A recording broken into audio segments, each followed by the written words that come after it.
You go copy them, you're dead. Guru told me to go copy the top 3 ranking pages on Google for this. All right. Well, the first ranking page is a major publisher. The second one's an Amazon S page. We all know what an Amazon S page is. And the third one is a Wikipedia article. Go copy them. Good luck. What happens? See what happens. Go copy them. I mean, yeah, extract all their keywords and time flip it or TF it. Good luck.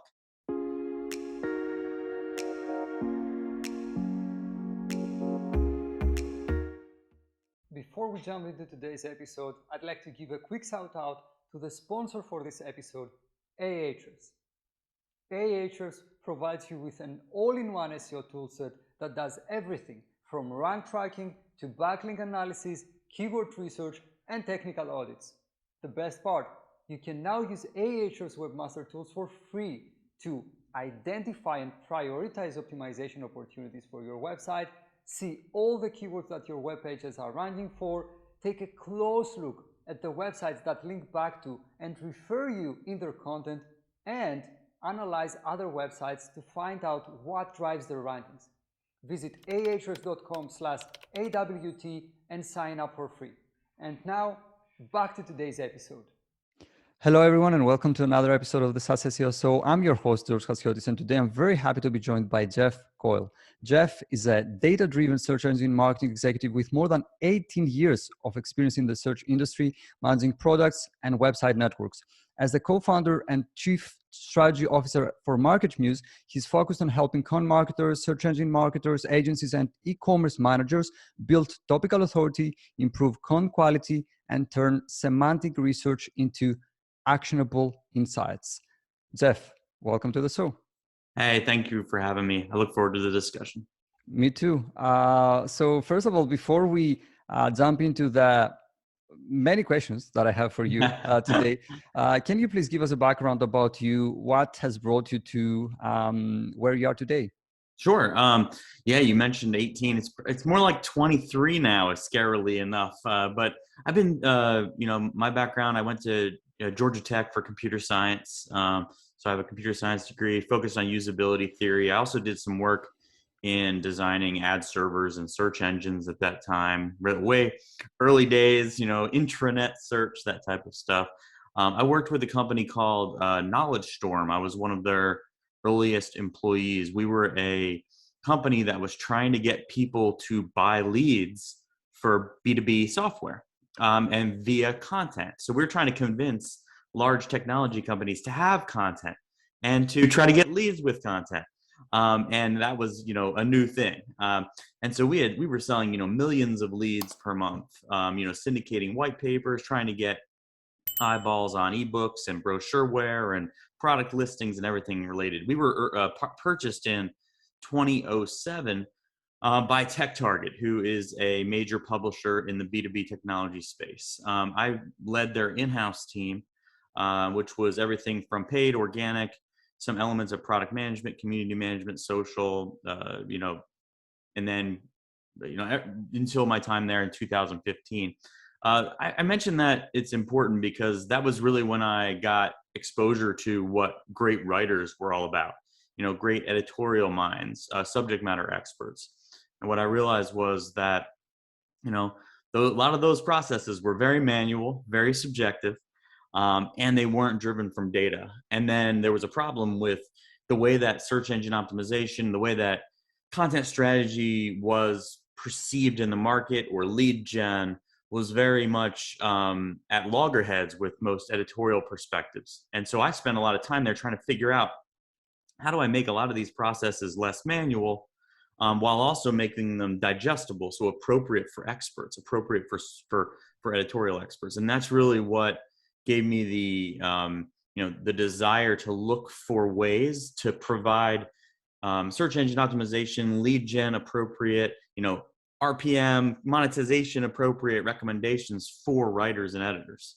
And that's when I met my co-founder, Aki, and he had built the earliest version of MarketMuse, which was basically a topic modeling engine that said, if I were an expert and I were covering a topic comprehensively, how would I do that? And I was like, whoa, that's the thing that I wanted to build. And it worked. And then a few months later, after I had left TechTarget to go work at a private equity firm, he came back and said, "Hey, Jeff, you want to join me as a late co-founder?" And I said, "What's that?" And he's like, "You're not going to get paid." And I'm like, "Sweet, nah." No. And then I obviously jumped at the opportunity, and now it's 7 and change, 8 years later, and we kind of created a category for content intelligence.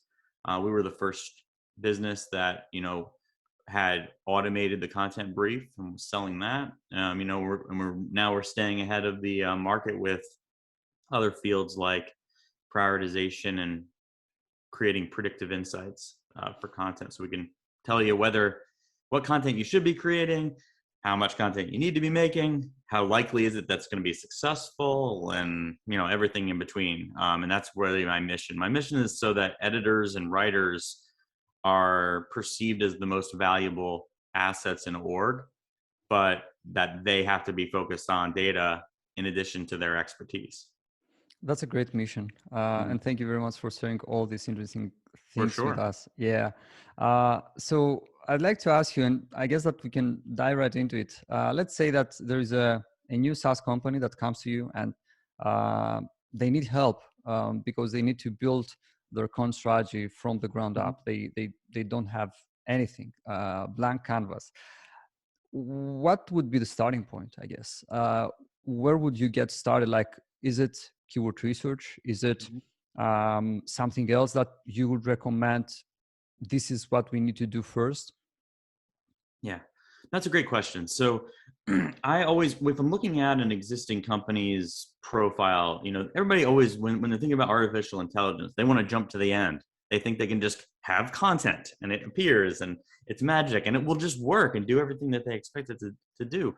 Typically, I'm walking through the entire content life cycle. For a company that's reasonably established, they probably have web pages. They probably have some content in their organization. It may just not be perceived as being content marketing success stories, right? So first, I would check to understand what they have, because I want to also understand what processes are in place. And I think about the content lifecycle as research and planning, prioritization, briefing or standard sources of truth or SOP generation or standard operating procedures, writing, editing, publishing, promotion, and then optimization, and then repeat back to your reporting, right? And so typically, if I'm looking at a business, I want to understand the inefficiencies in their processes at each one of those stages. So where is there, manual labor? Where is there inefficiencies in what's being produced, what's being created? So if a company was coming to me and they said, I have no real content machine, I'm a brand new SaaS company, I'd look to see what do they have. If they truly have nothing, that gets into the research side. And the inspiration for content, the why. I like to say MarketMuse is the why for content. It's also the what, though, right?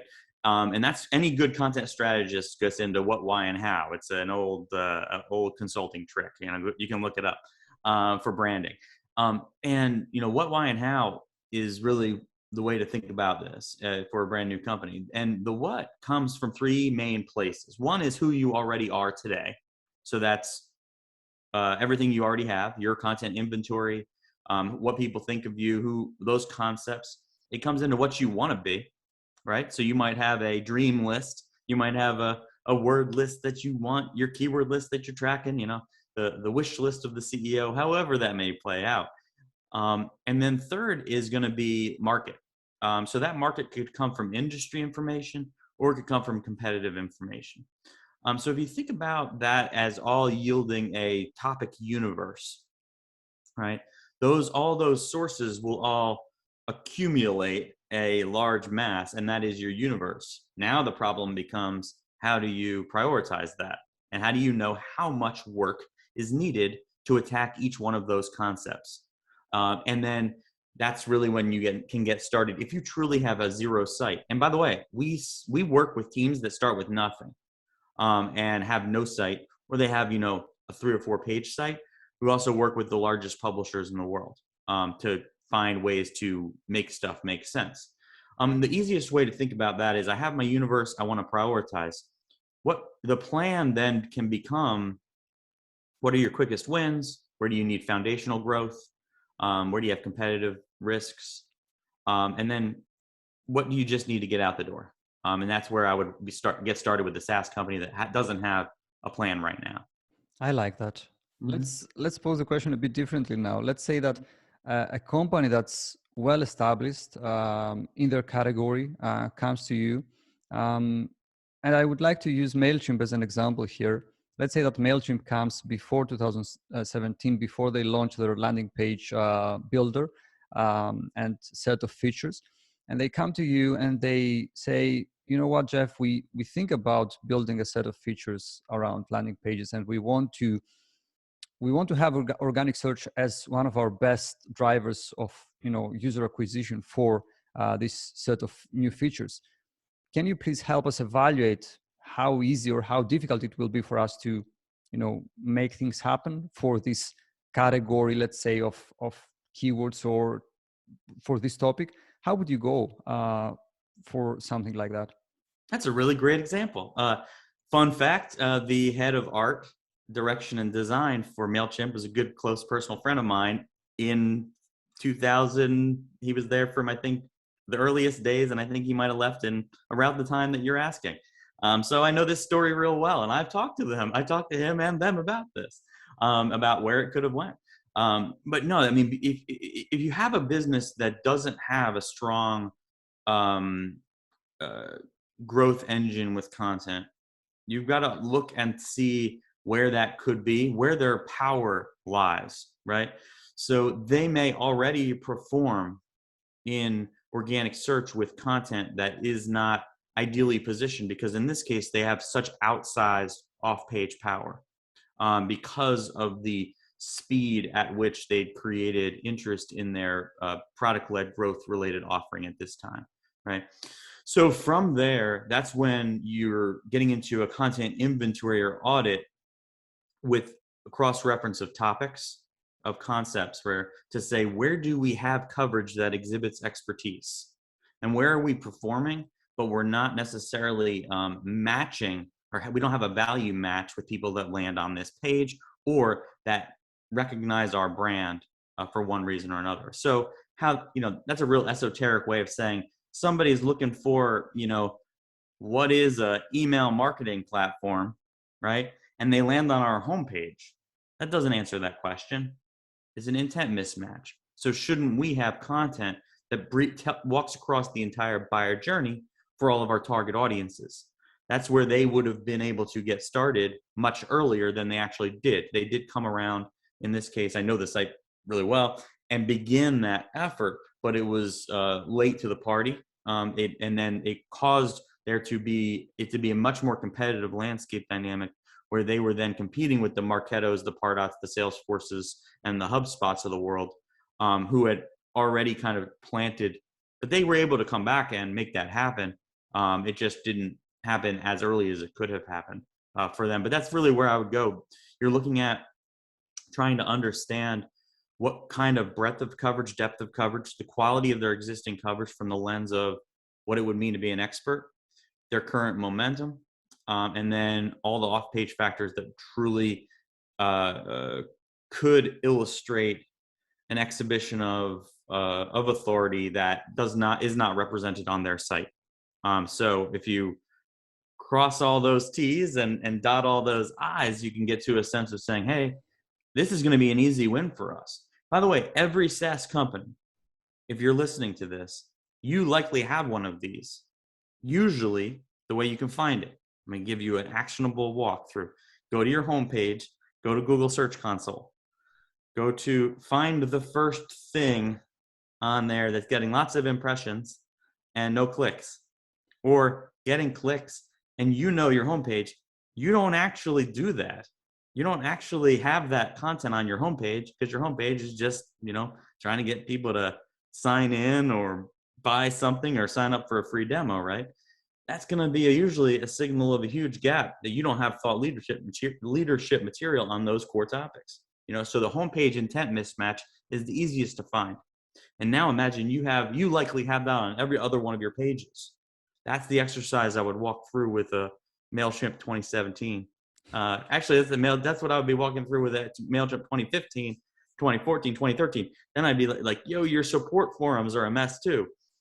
Support forum post-sale content, customer content, post-sale content is often a treasure trove of inspiration. I agree. Think about it. You want somebody searching for, email marketing cookies, and they land on why is my MailChimp broken? Is there a cookie problem? And that's what they land on? That makes absolutely no sense. We need thought leadership that tells the story that we know everything there is to know about security as it relates to email marketing, cookies as it relates to email marketing. I just made that up, but that needs to be pulled out of the support as the landing page and into editorial. I used to do this with, I ran one of the largest forums for desktop computers, notebook computers, tablets, photography in the world. And we used to pull, like, when we had very, very passionate people who were, show me your awesome gaming desktop rig, or we had a forum on this one brand of notebook computers that was super expensive. We pull that into editorial and build a great editorial hub. And it would work together with the support forum. Like, a lot of times SaaS companies, they just expose their support forum and, they think it's worthless. It's actually massively powerful. And so, MailChimp at that time, that would have been it. But that's only because I know it, because it's like 5 years, it's like 5 or more years ago. I remember looking at that site. So it's just a good question. But I can usually wax intellectually about any site, but that one I actually knew. I think it's a good question, but it's a great answer. Yeah. And I think that I agree with you that there is, and I was thinking about it the other day, like, I don't know if I heard anyone ever talk about support forums for SaaS companies and the power that they can have, and how, I guess, under leveraged they may be. So that's a great point there. That's a great point. I'd like to shift gears a bit and discuss content optimization. Now, I guess that, I don't know if this is exactly how you would label the category, but you could say that MarketMuse falls under the category of content optimization. Yes. I mean, it's a secondary market. It's a more mature market.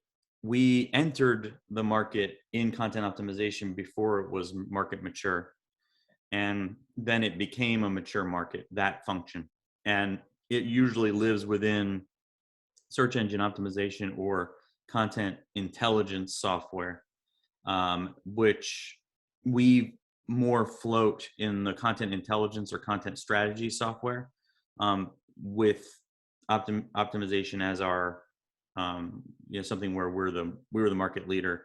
And then there are also search engine optimization platforms that have cut into content optimization. Okay, that's a great answer, and a way to distinct the content optimization, content intelligence. My question here would be, what is your definition of content optimization, and what are, in your experience, like some elements that content optimization on a page level, I assume, should include? Is it breadth? Is it depth of the topic? I'd like to hear your thoughts here. Yeah, sure. So, I mean, because that's the way I'm glad that I started off the question, or like interrupted you by kind of walking through those pieces, but it's that content optimization has to almost ride along with something else for it to make sense predictively. It's not a thing where it can't be a success in isolation. First of all, you have to have your site buttoned up from the lens of technical search engine optimization for the page that you're putting the content on. But if you were to think about content as standalone unit objects, the acts that you would apply against those pages could be just the act of optimization. Okay. So that's why it's a good story to tell. It's either coming from a lens of SEO or it's coming from a lens of content, because in the end, those are all going to become one over time. And that might sound esoteric, but There's a great reason why all the enterprise search engine platforms who haven't updated in ages their premise, their infrastructure, all are taking big hard looks at content. They're also taking big hard looks at technical SEO, because for the longest time the tradition was tail wagging the dog. It was track rankings, do stuff because of rankings, right? We now know that that's not tremendously valuable for either SEOs or for content people. And that's the answer to this question. So what is content optimization? In isolation, it's making sure that the page is on page is as clear of an exhibition of expertise to fit a particular place and time in the buyer or information journey and target market. So if it's an early stage awareness content item for beginners and it's on this topic, this is the best possible piece that represents the work of somebody who is an expert on that concept. That's the easiest, most pragmatic answer to that question. But now it also needs to be interwoven into the web, right? It needs to be woven into your site. That's when stuff gets complicated, right? Because all the content you have on a concept works together in a big old blob on your site, your network, and then everything that it's interconnected with. So my beginner early stage awareness content item on this topic works with every other content item that I have on this topic. That's content strategy and content intelligence. Okay. The wing of this that gets into the pure SEO play is this a fast page? Does it load fast? Are my images optimized? Does it have schema? Does it have the proper structure? Is it being indexed? Where is it in my information architecture? Right? So the content acting together as a collection of content that exhibits expertise, when it is combined with the structural and SEO conceptual stuff that I just mentioned, then only then does it become an ideally positioned, optimized piece of content that lives within a site. If you're just talking about that individual function, it's just making the page as good as it can possibly be. But if I put that beautiful page on, let's say that's about podcast microphones, all right? And I throw that website on georgesblog.org, all right? It's 10,000 words. It's a beautiful page. It's got great pictures. You threw it on that blog. No chance at it performing, all right? I go throw that exact same page on CNET, and it's #1 this week. The answer to that question of why is not links, although a lot of software providers wish that you would believe that it's just about links, all right? And that's why all their scores, all they are is about links, or they have a big matrix of how much traffic sites get, and that's how they deduce how hard something is, which makes absolutely no sense. Total tail wagging the dog stuff. So if you believe content optimization is just updating words on pages, right?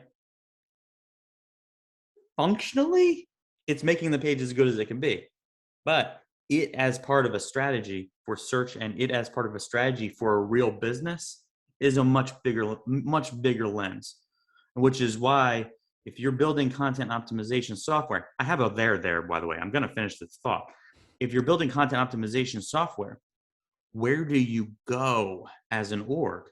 You tend to go up the chain to content strategy, or you tend to go to traditional SEO concepts.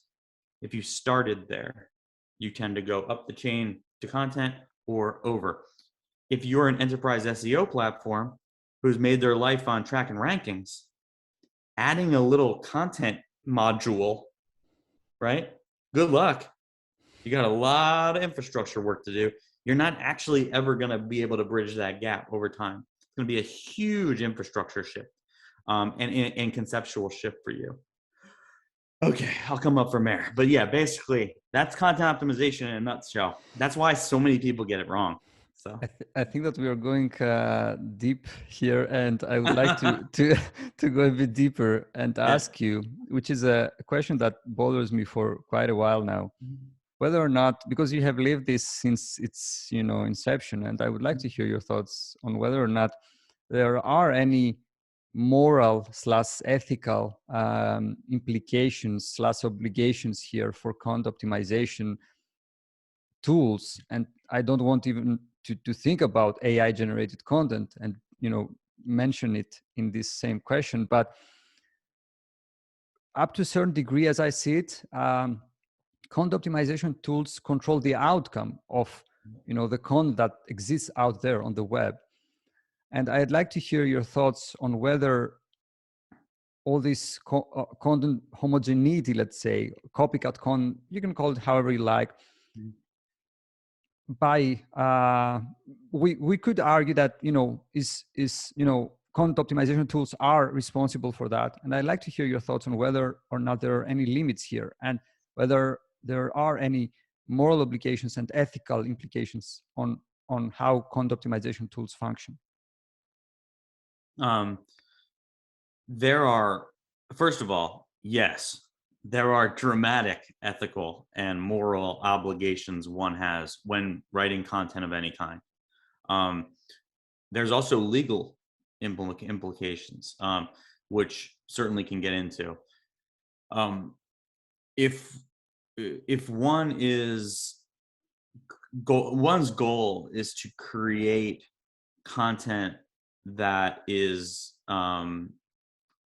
derived from other content for the purposes of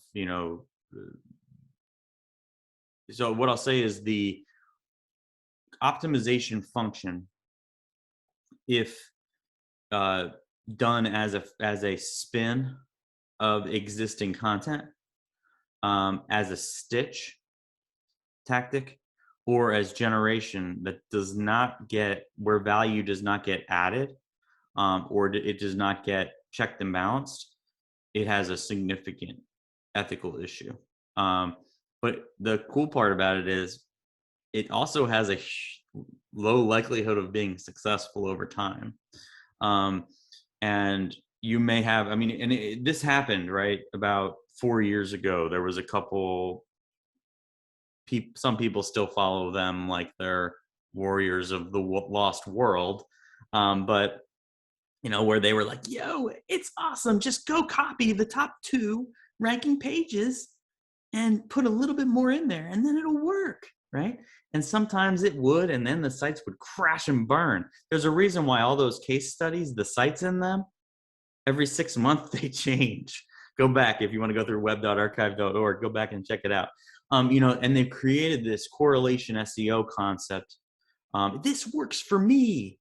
See, I can do it. You can do it too. But oftentimes those sites, they're just like proofs of concept, effectively. It's saying like, yeah, this can work because of this exception. There's a flawed logic there. You can identify the exception. That exception doesn't mean that it will universally work. It's also, there's so many challenges in search with correlation, right? So that's why we think about this differently. We go out and we try to build a topic model by researching everything we possibly can on its concept. And then we build the beautiful golden model that says, if you were an expert on this, these are the things you would naturally understand. You can then cross-reference that against any competitor page or a competitive landscape. That's real different than looking at the top 10 pages, smushing them together and sorting them by usage, right? It's real different than looking at the top 2 or 3 pages and saying, take their paragraphs, combine them all, and then throw it through a spinner, right? That one's completely unethical, and the other one is a research effort that tells you how you can best be both as good as or differentiated. So if you're building or you're getting inspiration and then you're making it your own, that's great. I'm in full support of that. But you've got to have that abstraction layer to separate your business, because what happens if you don't? right? A lot of times optimization. So first of all, generation is far more ethically complex than optimization. Optimization becomes ethically challenged when it is a function of stealing or theft of IP. Theft of IP is the fine line.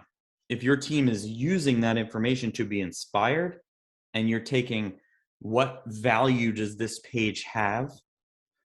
How can I deliver that equivalent or better value?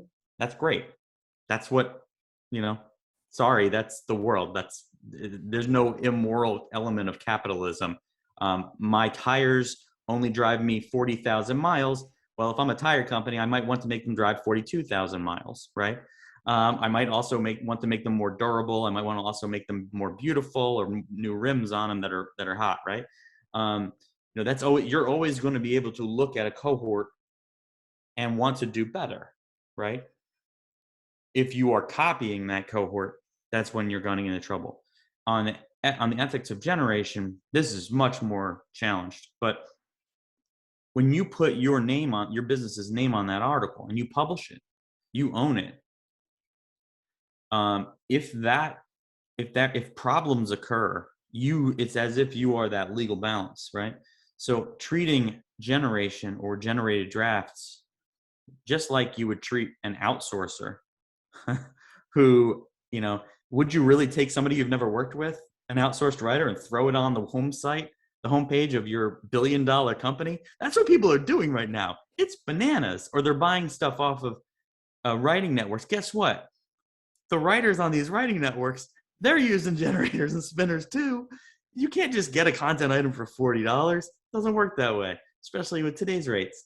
And so if you're not evaluating that, it's much like you had an editor on staff that was plagiarizing or potentially giving you work that didn't have facts correct. I mean, if you put web pages on your site that have inaccurate facts on them, right? It's both a legal problem, it's an ethical problem, and it's also really stupid. I mean, it's like you wouldn't imagine doing that in any other field. It's just like cheating at SEO on a company that you want to be around for a while. I'll quote a Google engineer. I'll paraphrase a Google engineer that most people don't know. I get a lot of stuff sent to me over the years. They call me the Santa Claus SEO because I have a dead letter office. But I had a reference that was given to me where a Google engineer said, "Man, internally we say cheating is time correlative. You might win today, and you might say that's the best SEO thing in the world. Well, we're gonna catch you. It's just only a matter of time." Yeah. And Google's proven that over and over again. They may not get it right all the time, but your thing that you think is going to be this like everlasting, hot trick, it's an exception. You can't get by with exceptions over time. Ask every one of these large businesses that's made this mistake over time. Ask BMW if they're going to do something that has mistakes on it. The only way you get away with that, and this is another show, is if you're super hyper powerful and you have a unfair advantage and can get away with black hat, which there are a collection of sites that do. I have them all in one spreadsheet and I manage and monitor that. Now, get into the situation where you're talking about somebody's telling you to copy. All right. I've heard the head of editorial for a major publisher network say, "Don't copy us. We get away with murder."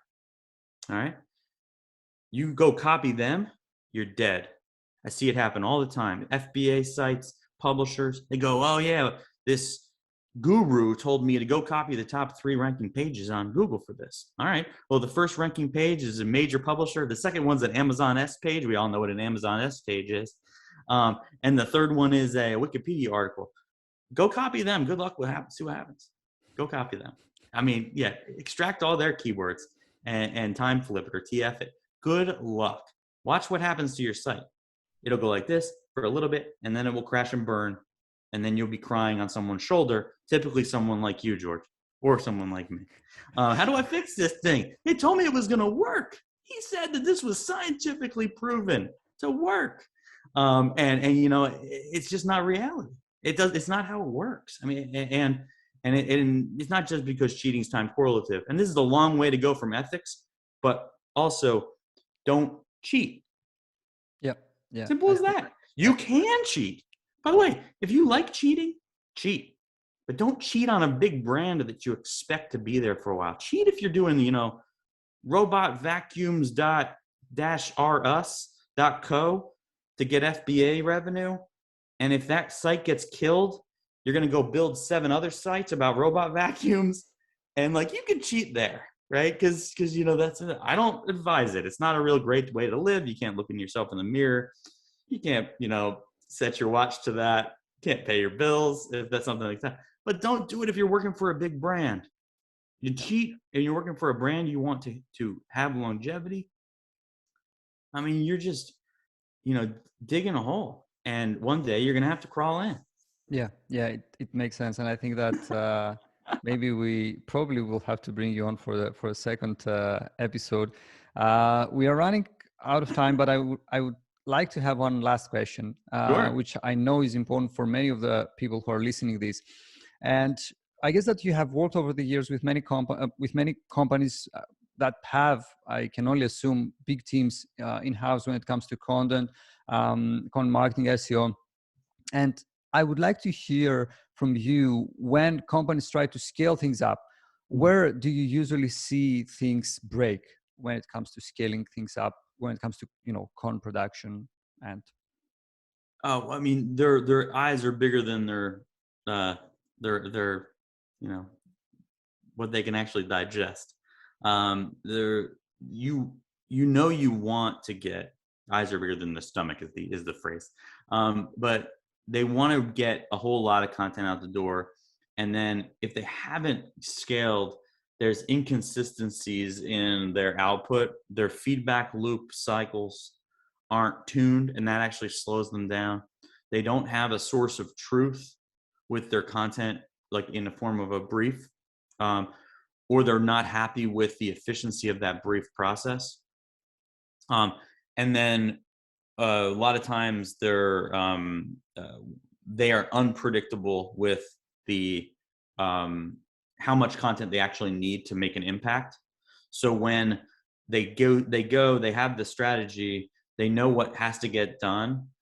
They start to write. It's slower. And then some of the stuff they spend all this time on, and they've established this brief process, it's not yielding the benefits that they need to immediately have that gratification. And then they're like, I don't think content is going to work for us. And it just grinds. Where I focus is, you want to have a combination of quick wins, longer term, mid to long term objectives, competitive risk management objectives, and then have money baked in for updating existing content. The biggest problem that a lot of publishers have is they don't have strong update processes in place. So it's not just about creation. So when a team's trying to scale, updates, integration, have that source of truth lightweight, and then make sure you understand what the feedback loop is, how long things are going to take, and try to optimize each stage. That's a lot to say. But what I say is, don't try to go from 0 to 100, right? Make sure it works at a stair step up. Don't be afraid to outsource to a extremely highly skilled outsourcing firm with the expectation that you will take it in-house. A little trick. Want a quick trick for everybody going through this, right? Outsource it and learn from those people what works and what doesn't. Learn from their processes. If you've never done it, learn from them. They don't, you tell them up front, I want to take this in-house. They'll laugh and go, oh, you want to, but learn from it. Talk to companies that scale content teams, right? Talk to companies that outsource entire teams. Talk to companies, you're going to find real soon, and this is the learning of the day, right? Is the payload, the actual content itself, right? While that's the thing that comes out at the end of the cycle, isn't the whole point. It's getting to that in a way that that content item, when published, will be successful. So many people just focus on that as a piece, as a unit or an object or a widget. It's not. And you'll hear it. I did a webinar with one of the best editorial operations persons in the world. You can go to MarketMuse.com webinars 2 ago. It's with a woman named Jennifer Rotner from Elite Editing. I recommend everybody listen to that if they're scaling their content team. It's a masterclass in going from 0 to 60. So check that out. We'll definitely drop that in the show notes. Sure. Thanks for suggesting that. Mm-hmm. So I had many more questions that I'd like to ask and discuss with you, but we have to wrap things up.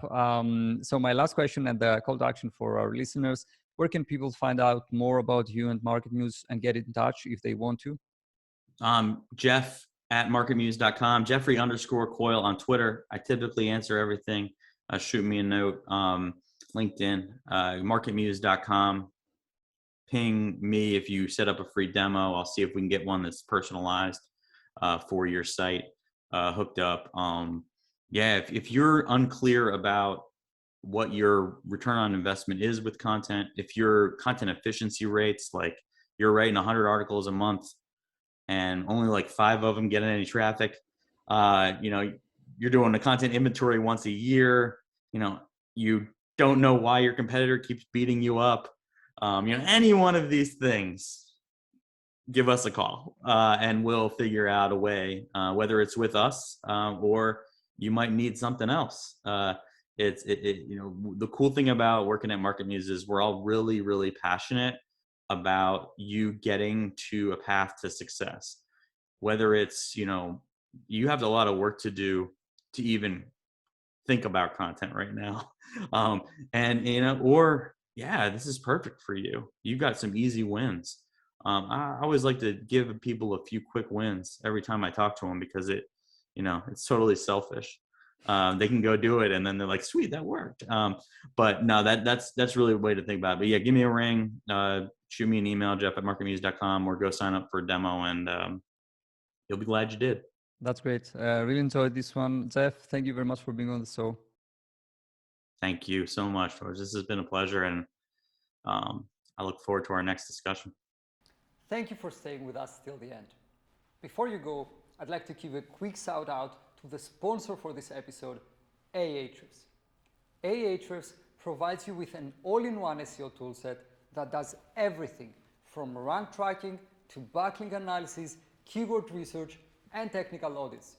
The best part, you can now use Ahrefs webmaster tools for free to identify and prioritize optimization opportunities for your website, see all the keywords that your web pages are ranking for, take a close look at the websites that link back to and refer you in their content, and analyze other websites to find out what drives their rankings. Visit ahrefs.com/AWT and sign up for free.